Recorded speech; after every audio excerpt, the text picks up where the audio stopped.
Hey guys, back with another impressions video on this game. Well, I don't have the physical copy, but if you can see that there, Final Fantasy III on the Vita. And why did I play Final Fantasy III? Obviously, I'm kind of continuing my Final Fantasy marathon. And I said I was going to play Final Fantasy X, but I decided to go with this. The Witcher 3 is coming out very soon, and I needed a short game to play. So I kind of looked at the entire Final Fantasy series to see what the shortest one was, to see if I could get one done. And it was either this or the first two games. And I originally played Final Fantasy 1 on Final Fantasy Origins for the PS1, and that I couldn't get into that at all. It is way too dated for me. But I've heard the PSP and GBA versions are actually much better. So I would like to try one of those versions. I don't have a PSP, and those games, the PSP remakes of Final Fantasy 1 and 2 aren't on the PlayStation Network. They are in Europe, but they're not in North America for some strange reason. So I actually don't know how I'm going to play those. Those might be some of the last Final Fantasy games I play. Hopefully they release on GBA on like the Wii U Virtual Console at some point. But Final Fantasy III I did own. I have it on the Vita here, and this is a version of the DS remake. Of course, Final Fantasy III was originally a Famicom game. It never came out in North America. In fact, this remake is the only way you can really play this game, other than like a fan translation for the NES version. But yeah, Final Fantasy III. This game, I'll be honest, I really don't like this game. I've put in it, according to my game time, 18 hours. It feels longer than that. It feels like I've played much longer than that, though. Like, I'm actually almost near the end of the game, according to some walkthroughs online.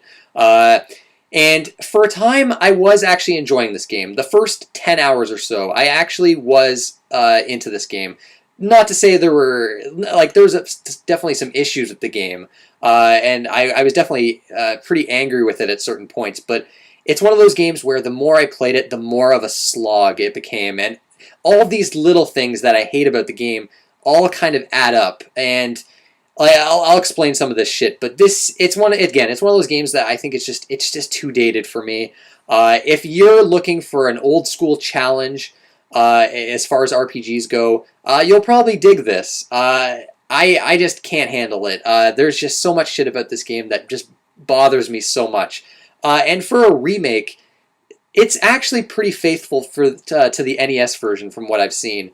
The visuals are updated. There's a bit more story and characterization added. The characters are basically blank slates in the NES version, and that's about it. It generally plays the exact same. I think there's some like balance changes, but it's just as brutal and unforgiving as the original, and I'll go over some of that.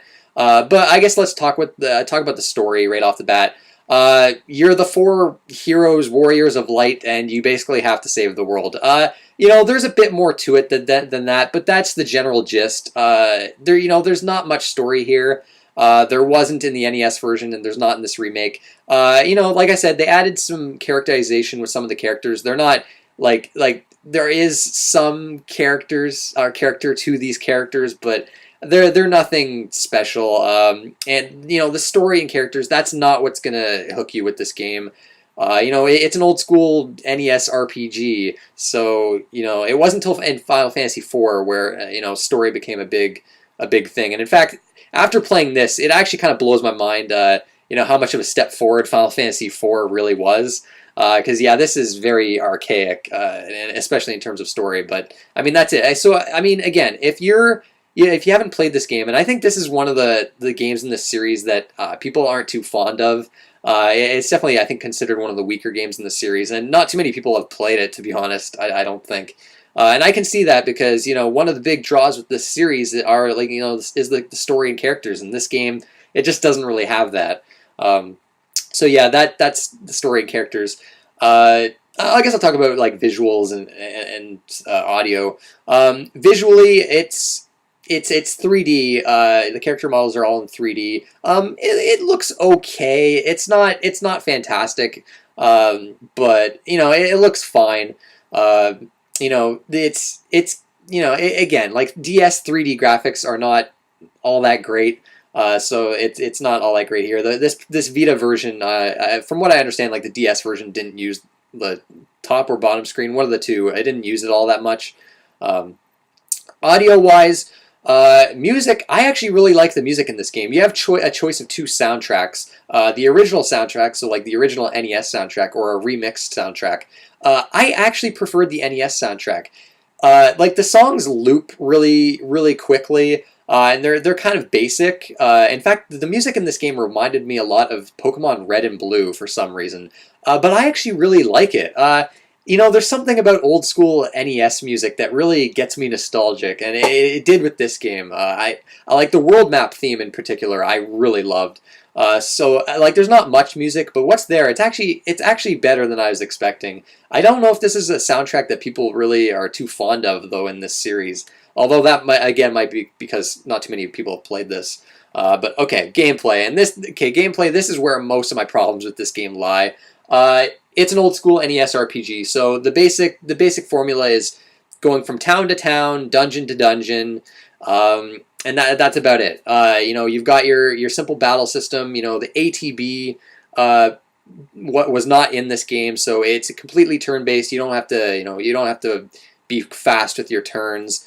The job system, this game is the first appearance of the job system, and it's very basic in this game.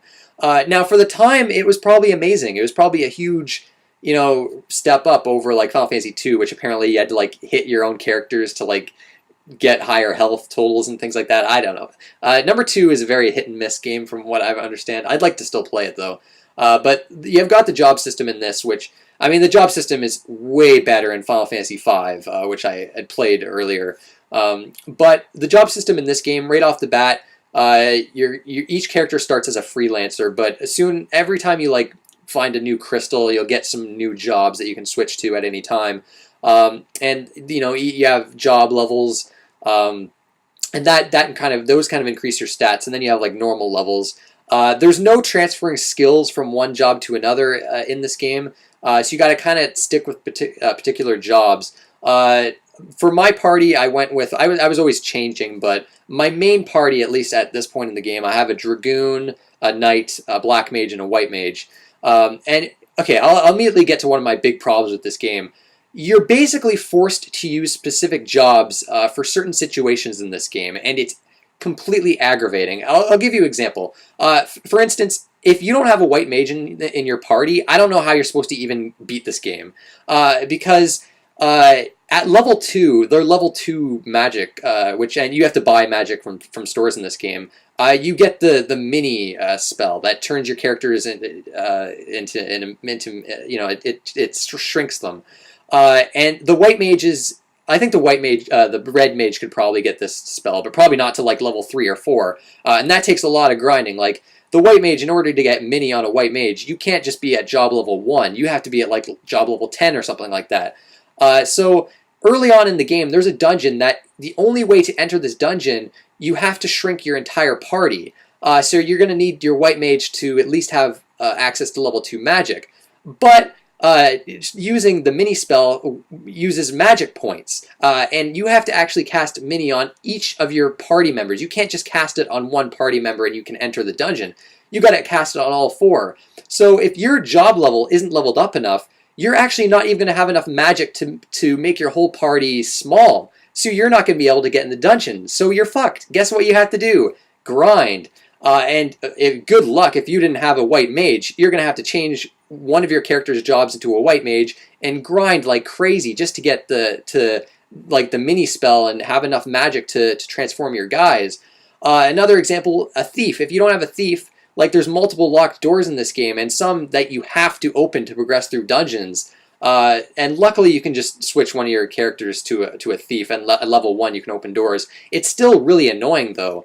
There's some dungeons you're going to need a toad form to enter them. So you got to change all your guys into toads. And another thing, you enter the dungeon, right, and all your guys are toads, you're not going to be able to beat the dungeon because you're not going to be able to do any damage. You'll get hit like crazy. So you got to shrink your guys back to normal, which costs even more magic. And if you don't have any magic, you can't do it. You have to like go to an inn or something. It is the most frustrating fucking thing. I can't believe they didn't change this shit for the remake. and it's constant throughout the game. Like the amount of times my progress would be blocked. Like I'm lucky I went for a white mage. Like so many times I'd find a dungeon. Oh, you have to use Toad. Oh, you have to use Mini. It is. Oh God, it's fucking infuriating. And certain jobs are much better than others. I found later dungeons you have enemies that like multiply, and what class was it? I think the Dark Knight is the only class that can that's really good at destroying multiplying enemies. So I had a fucking hell of a time getting through these later dungeons because the enemies would multiply constantly, and I didn't have a Dark Knight.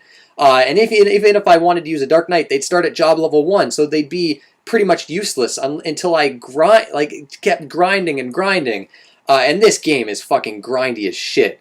You're gonna have to grind like crazy because this game is fucking hard as this game is ridiculously difficult. So I guess I'll touch on that. Like enemies in this game do an insane amount of damage to you from the beginning of the game all the way up to the point I'm at right now, where you'll wipe out so often in this game. And this brings me to another annoying thing about this game. Phoenix Downs. You can't buy Phoenix Downs in this game. You can only find them in dungeons. So oftentimes I never had Phoenix Downs. I had to use them quite often because bosses and enemies would kill my guys pretty regularly. So that brings me to another point.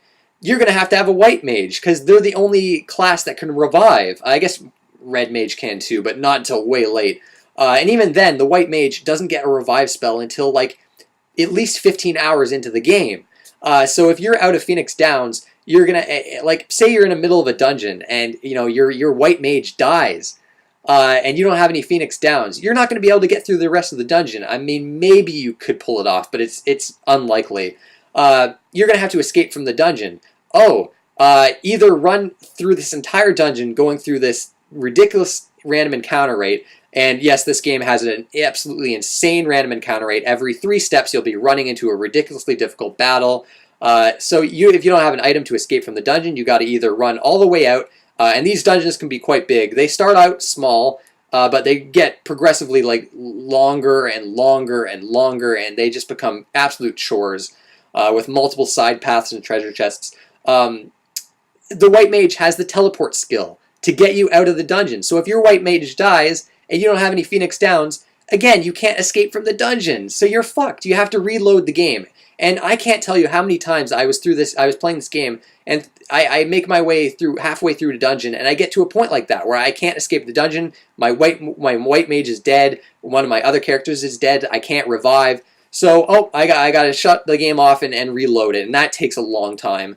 It is the most infuriating thing, and I can't stress how annoying it is. And then, of course, again, add the random encounters, how brutal this game is, the fact that you can't really experiment too much with the job system because they require you to use specific jobs for all these different sorts of situations. And let's talk about one of the most annoying things about this game, the lack of save points. The only area you can save in this game is on the world map.